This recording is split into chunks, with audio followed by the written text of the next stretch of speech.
ಐಶ್ವರ್ಯ ಏನ್ರಿ? ಮನಿ ಪಾರ್ಸಲ್ ಬಂತಲ್ಲ ಇದಾನ ಹುನ್ರಿ, ಏನ್ ಮಾಡೋದು ಇದರಿಂದ? ತೋರಿಸ್ತೀನಿ ಬರ್ರಿ.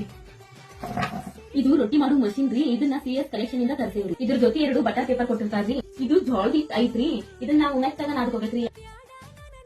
ಇದು ಜೋಳದ ಹಿಟ್ ಐತ್ರಿ. ಅದಕ್ಕ ಇದನ್ನ ನೀವು ತಿರ್ಗಿಸ್ಕೊಂತ ಒಂದ್ 2-3 ಸಾರಿ ಪ್ರೆಸ್ ಮಾಡಿದ್ರ ರೊಟ್ಟಿ ತೆಳ್ಳಗ ಆಗ್ತಾವ ನೋಡ್ರಿ. ನೋಡ್ರಿ ಇದು ಎಷ್ಟು ತೆಳ್ಳಗ ಚಂದಗ ಎಷ್ಟು ಮಸ್ತ್ ಆಗೈತ್ ನೋಡ್ರಿ. ನೋಡ್ರಿ ಎಷ್ಟು ಚಂದಾಗ ತೆಳ್ಳಗ ಹಾಕ ರೊಟ್ಟಿ. ನಾವ್ ಹಿಟ್ ಹಚ್ಚೋದು ಬೇಡ, ಏನು ಬೇಡ, ಬಾಳ ಅಂದ್ರೆ ಬಾಳ ಚಂದ ಹಾಕ ನೋಡ್ರಿ. ಹಂಗ ನಾವು ಆಲೂ ಪರೋಟ ಮಾಡಾಕ ಉಳ್ಳಿ ಮಾಡ್ಕೊಂಡ್ ಇಟ್ಕೊಂಡಿ ನೋಡ್ರಿ. ಆಲೂ ಪರೋಟ ಎಷ್ಟು ಚಂದ ಆಗೈತಿ ನೋಡ್ರಿ. ನೋಡ್ರಿ ನೀವು ರೊಟ್ಟಿ ಮಾಡ್ಕೋಬಹುದು, ಚಪಾತಿ ಮಾಡ್ಕೋಬಹುದು, ಅಕ್ಕಿ ರೊಟ್ಟಿ ಮಾಡ್ಕೋಬಹುದು, ರಾಗಿ ರೊಟ್ಟಿ ಮಾಡ್ಕೋಬಹುದು, ಹಪ್ಳ ಮಾಡ್ಕೋಬಹುದು. ಇದು ಕೆಲ್ಸಕ್ಕೆ ಹೋಗೋ ಹೆಣ್ಮಕ್ಳಿಗೆ, ಬ್ಯಾಚುಲರ್ ಹುಡುಗರಿಗೆ, ನಮ್ಮಂತ ಗೃಹಿಣಿಯರಿಗೂ ಬಾಳ ಉಪಯೋಗ ಆಗತ್ ನೋಡ್ರಿ. ನಾವ್ ಇದನ್ನ CS ಕಲೆಕ್ಷನ್ ಇಂದ ತರಿಸ್ಕೊಂಡೇವ್ರಿ. ನಿಮ್ಗೂ ಬೇಕಂದ್ರ ಹೋಲ್ಸೇಲ್ ದರದಾಗ ಮತ್ತು ಮನೆ ಬಳಕೆಗಾಗಿ ಸಿಗ್ತೈತ್ರಿ. ಇದು ಕ್ಯಾಶ್